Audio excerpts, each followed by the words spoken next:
Krishna. Welcome back to the series of discussing Bhagavad Gita. Today we shall be discussing text number 6 and 7th from the 12th chapter of Bhagavad Gita.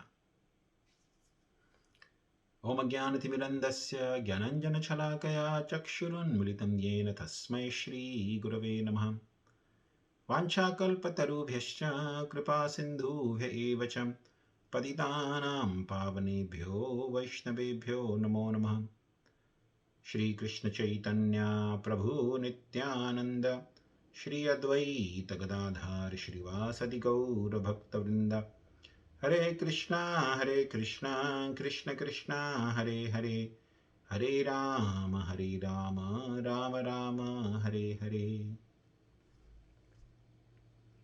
So the text 6 and 7 are Ye tu sarvāṇi karmāṇi mayi sannyasya mat-parāḥ ananyenaiva yogena mam dhyāyanta upāsate teṣām aham samuddhartā mṛtyu-saṁsāra-sāgarāt bhavāmi cirāt pārtha mayi āveśita-cetasām.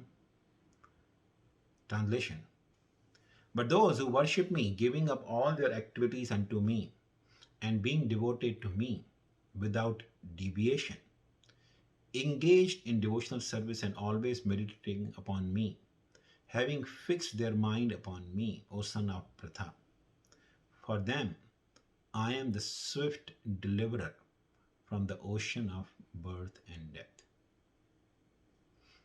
So, after explaining in the text, in the previous text, that how the process of worshipping the impersonal aspect of the Lord is painful, here Krishna is giving contrast.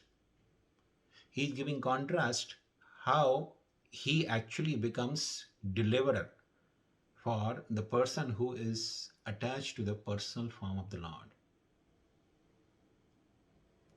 In the 8th chapter of Bhagavad Gita, Krishna was describing the mechanical process of going to the desired destination in the material world or in the spiritual world. And there were so many conditions mentioned there. At Shanmasa Uttarayanam, during the 6 months of sun's travel to the northern hemisphere, and Shukla Paksha of the moon, Shukla Pakshe, and then in the daytime without any smoke. So many conditions were required for a yogi to be successfully getting liberated from the cycle of birth and death. So, and if the person missed any single criteria there's no guarantee of perfect result. Because it depends on so many factors. It's dependent on one's personal endeavor, trying to find an appropriate time, moment, and trying to put one's own endeavor to attain the destination. But here Lord says, aham samuddhartā, I deliver them. Mṛtyu-saṁsāra-sāgarāt, from the ocean of mṛtyu. Sagar means ocean. So mṛtyu-saṁsāra-sāgarāt, I deliver them from the ocean of birth and death.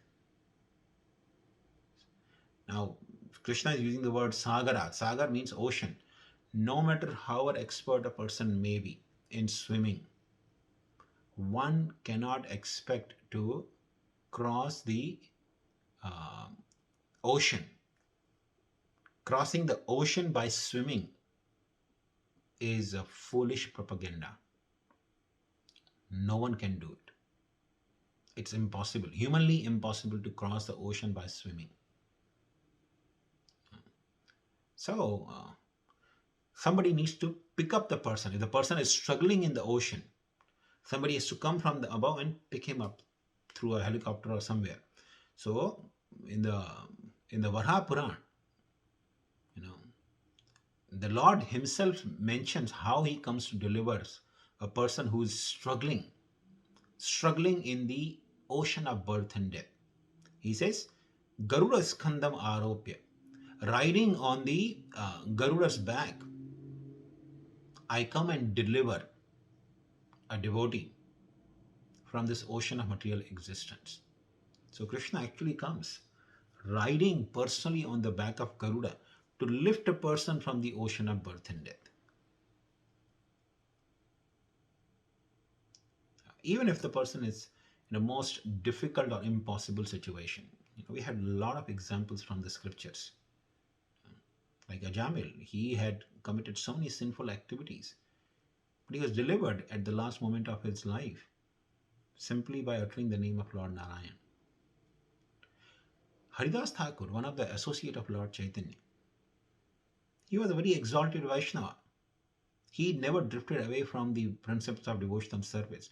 And yet, there was a threat to his life because the king of Bengal, being instigated by the Qazi, had ordered for Haridas Thakur to be killed. He should be beaten with the iron rods, iron lashes, till the time he died. So the mercenaries or the soldiers, they took Haridas Thakur from one marketplace to another marketplace, beating him with iron lashes. And they continued that in 22 different marketplaces. In general, an ordinary person would not survive more than 1 or 2 marketplaces. They would die. But Haridas Thakur survived. Not only survived, but he was completely unmoved, completely unaffected by that beating. Later on, Lord Chaitanya actually explained that how he himself had covered the body of Haridas Thakur. So all the beating that the soldiers, the mercenaries were actually giving to Haridas Thakur, they were not going on the body of Haridas Thakur, but the Lord was accepting all those beating on his own back. So this is how the Lord personally protects his devotees. Lord Chaitanya was personally getting the beatings on his own back, and he revealed it during Sadhapura Leela to Haridas Thakur, the marks of lashes on his own back. So when Krishna is saying here in this verse of Bhagavad Gita, teṣām aham samuddhartā, mṛtyu-saṁsāra-sāgarāt, I deliver them from the ocean of birth and death, is a great solace.